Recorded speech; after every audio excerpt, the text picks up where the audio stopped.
Uma notícia de última hora acaba de movimentar os bastidores da política internacional.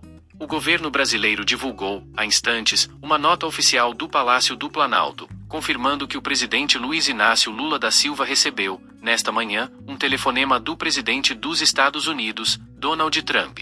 Segundo o comunicado, a conversa, de aproximadamente 30 minutos, aconteceu em tom amistoso e foi marcada por lembranças do encontro entre os dois líderes, ocorrido em Nova York, durante a Assembleia Geral da ONU. De acordo com a nota, Trump foi quem ligou para Lula, e ambos reforçaram a boa química e a impressão positiva que tiveram no primeiro contato. O presidente Lula descreveu a ligação como uma oportunidade para restaurar as relações amigáveis de 201 anos entre as duas maiores democracias do Ocidente. Durante a conversa, Lula destacou que o Brasil é um dos poucos países do G20 com o qual os Estados Unidos mantêm superávit na balança de bens e serviços. E aproveitou para fazer dois pedidos diretos a Donald Trump: a retirada da sobretaxa de 40% sobre produtos brasileiros e o fim das medidas restritivas aplicadas a autoridades nacionais, incluindo membros do Judiciário. E aí, embaixador, o que a gente pode dizer a partir da nota do governo brasileiro? O Lula pediu a Trump a retirada das tarifas brasileiras e pediu também a retirada das sanções, e a resposta que teve é que o Marco Rubio vai dar sequência às negociações. Eu acho que, como eu estava esperando, né, o tema foi comercial, para surpresa minha, foi ele ter mencionado a retirada das sanções políticas, entendeu? O resto está perfeito, era o que a gente esperava. Agora, a preocupação minha é que, em vez de designar o secretário do Tesouro ou o secretário de Comércio, ele designou o chefe do Departamento de Estado, Marco Rubio, que é o mais ideológico de todos eles, né? Isso aí chama atenção. Quer dizer, normalmente, ele devia ter designado o secretário de Comércio para continuar essas conversações. Agora, eu acho que ele designou o Marco Rubio porque, como vocês sabem, a base jurídica para a imposição dessas tarifas, a Lei de Emergência Econômica Americana, na sigla americana IEEPA, ela é administrada pelo Departamento de Estado, não pelo Departamento de Comércio. Talvez seja essa a tecnicidade aí da designação do Marco Rubio. Agora, a designação do Marco Rubio complica para a gente, porque todas essas sanções que foram colocadas aqui saíram do Departamento de Estado, né? Vamos ver agora como é, depois dessa conversa, como é que o Departamento de Estado vai reagir. Mas o impacto político dessa ligação foi imediato.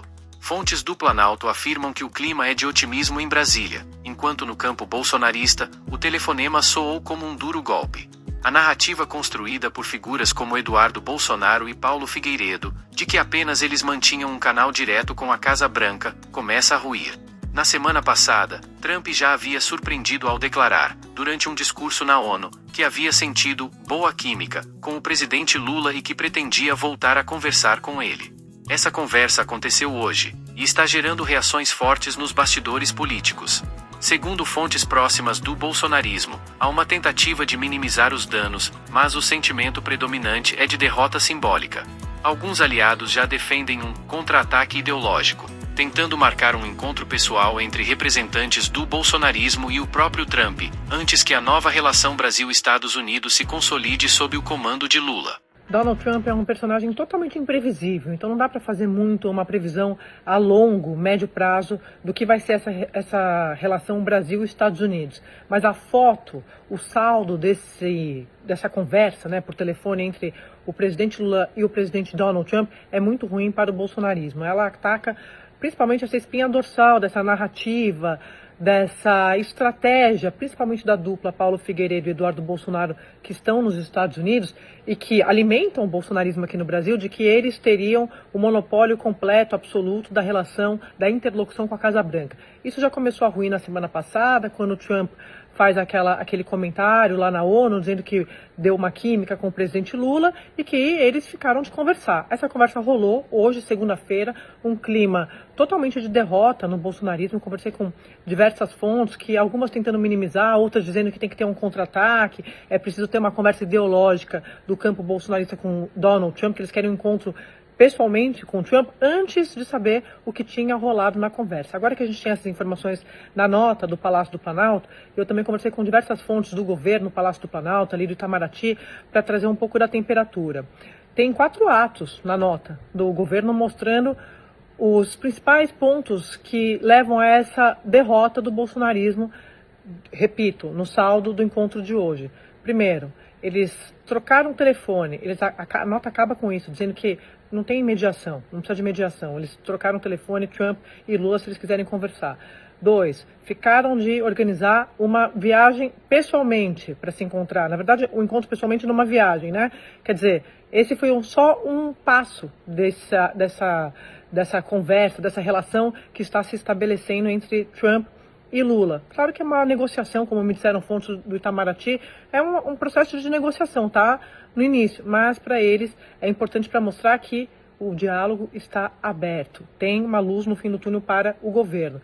E aí no comecinho da nota eles dizem, eu comecei do fim para o começo, né? E no comecinho eles dizem que foi Trump quem fez a ligação. Então, é muito impressionante assim como pegou de surpresa os bolsonaristas. Horas antes, Eduardo Bolsonaro nas redes sociais estava ali ironizando, debochando da agenda de Lula, que não teria espaço para encontrar Trump, o que mostra o desconhecimento dele sobre o que a Casa Branca estava fazendo, né, nos bastidores, junto a interlocutores do governo brasileiro, para organizar essa primeira conversa que durou cerca de 30 minutos, segundo informações do Palácio do Planalto. E aí eu deixei por fim, para mim, o que eu considero o mais importante do ponto de vista político, que ficou claro pelas informações que a gente tem de integrantes do governo, do Palácio do Planalto, que Bolsonaro não está na mesa de negociação, pelo menos nessa conversa. O que eles colocaram lá na nota, quando eles decidiram taxar o Brasil, agora, nessa conversa, isso não foi objeto de conversa na reunião por telefone entre Lula e Trump. Então, essa vai ser uma grande repercussão que a gente vai ver ao longo das próximas semanas, e também esse balde de água fria nessa que era a principal luz no fim do túnel, esperança dos bolsonaristas junto ao ex-presidente Bolsonaro. A conferir os próximos movimentos de Trump. E tem uma informação importante também que eu esqueci, mas que é importante a gente observar, que é Marco Rubio, que é o principal aliado dessa dupla que está nos Estados Unidos.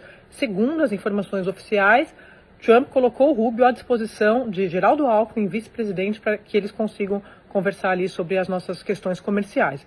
Então, perderam o monopólio dessa interlocução, está claro.